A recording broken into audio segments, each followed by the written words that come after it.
बहुत सारे स्टूडेंट्स के ये डाउट्स आते हैं कि मैम जब भी हम क्वेश्चन पेपर अटेम्प्ट करते हैं या फिर मॉक टेस्ट अटेम्प्ट करते हैं, उस लिमिटेड टाइम पीरियड में हमारा पूरा क्वेश्चन पेपर अटेम्प्ट ही नहीं हो पाता या फिर आते हुए आंसर को हम गलत मार्क कर देते हैं, जिसकी वजह से आपके कम मार्क्स आते हैं और काफ़ी ज़्यादा डिमोटिवेशन होता है।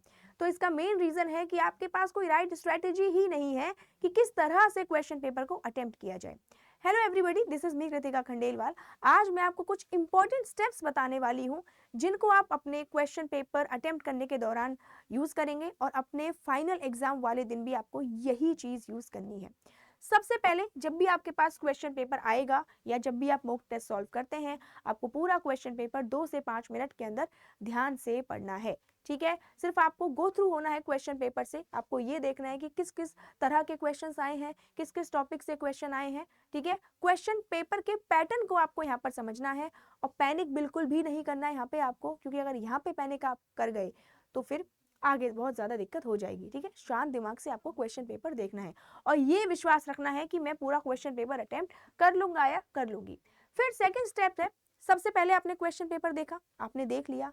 अब कुछ तो ऐसे क्वेश्चंस होंगे जो आपको 100% आते होंगे, जिन्हें देख के आपको लगेगा कि ये क्वेश्चन तो मेरा गलत हो ही नहीं सकता। तो सबसे पहले आप उन क्वेश्चंस को सॉल्व करेंगे। ठीक है, मैं मान के चलती हूँ कि 75 में से आपने, ज़्यादा नहीं, ठीक है, 75 में से आपने ऐसे 25 टू 30 क्वेश्चन अटेम्प्ट कर लिए। ठीक है, एवरेज स्टूडेंट को हम मान के चलें।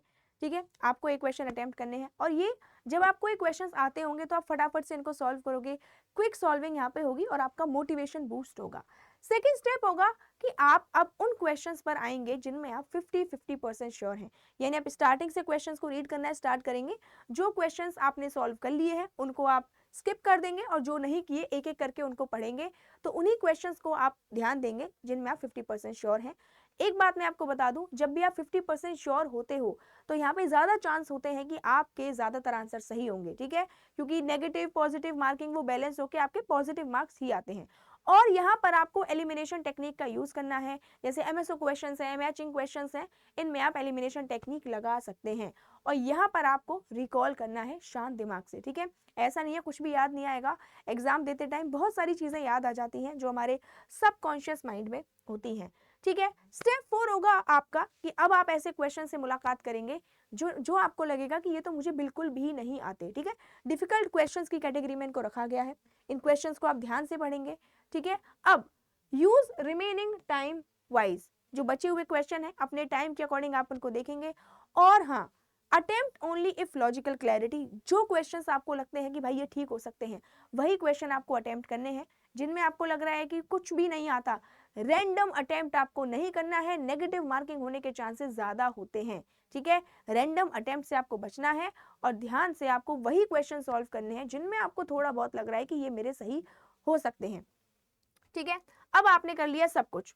फॉर एग्जाम्पल आपने 5 क्वेश्चन छोड़ दिए जो आपको लग रहा है कि नहीं आते, कोई बात नहीं। अब पूरा क्वेश्चन पेपर अटेम्प्ट हो जाएगा, आपके पास 10 मिनट के आसपास बचेंगे। ठीक है, पूरा क्वेश्चन पेपर अच्छे से रीचेक करो, अपने स्किप्ड क्वेश्चन देखो कि ऐसा तो नहीं है कोई क्वेश्चन आता है और आपने गलती से वो स्किप कर दिया है।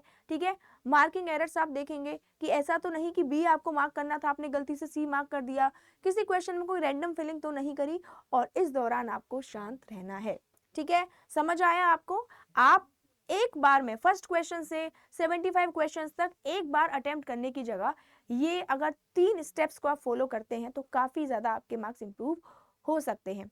ठीक है, रैंडमली आप अगर क्वेश्चन पेपर अटेम्प्ट करोगे तो जो आपको क्वेश्चंस इजी क्वेश्चंस है वो भी आपके गलत हो सकते हैं। तो इस गलती से बचना है, ध्यान से आपको क्वेश्चन पेपर अटेम्प्ट करना है। सारे के सारे स्टेप्स मैंने बता दिए हैं।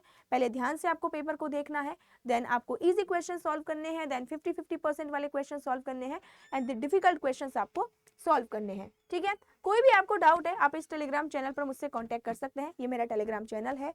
और हाँ, अगर आपको लग रहा है कि भाई बिल्कुल भी कुछ समझ नहीं आ रहा है, कुछ भी नहीं हो रहा है लाइफ में, ठीक है, रिगार्डिंग प्रिपरेशन, तो आप मुझे इस मेल आईडी पर मेल कर सकते हैं, kritika.khandelwal@adda247.com। ठीक है, और हाँ, अगर आपको लग रहा है कि अब भी कुछ नहीं हो पा रहा, सेल्फ स्टडी से कुछ नहीं हो पा रहा, तो आप हमारे कोर्सेज के साथ जुड़ सकते हैं। क्वेश्चंस अगर आपको प्रैक्टिस करने हैं, तो जो महा प्रैक्टिस बैच है, this is very very important. अगर आपको क्वेश्चंस प्रैक्टिस करने हैं, यहाँ आपको 5 मॉक टेस्ट मिलेंगे जो वीडियो के दौरान आपको सॉल्व कराए जाएंगे। उसके साथ साथ आपको 10 सेशंस और मिलेंगे क्वेश्चंस के, ठीक है। लेकिन आपको लगता है कि भाई अगर मुझे सिलेबस भी करना है, क्वेश्चंस भी प्रैक्टिस करने हैं, तो महापैक आप ले सकते हैं, ठीक है। अगर आप कोड लगाते हैं KK10 तो प्राइसेस आपके कम हो जाएंगे। देखो, किसी भी सब्जेक्ट का कोई सा भी आपको कोर्स लेना है, you can use KK10 code, ये एप्लीकेबल होगा सारी सब्जेक्ट्स पे। तो आप देख सकते हैं इसके जो प्राइस हैं 475 हो गए हैं, ठीक है।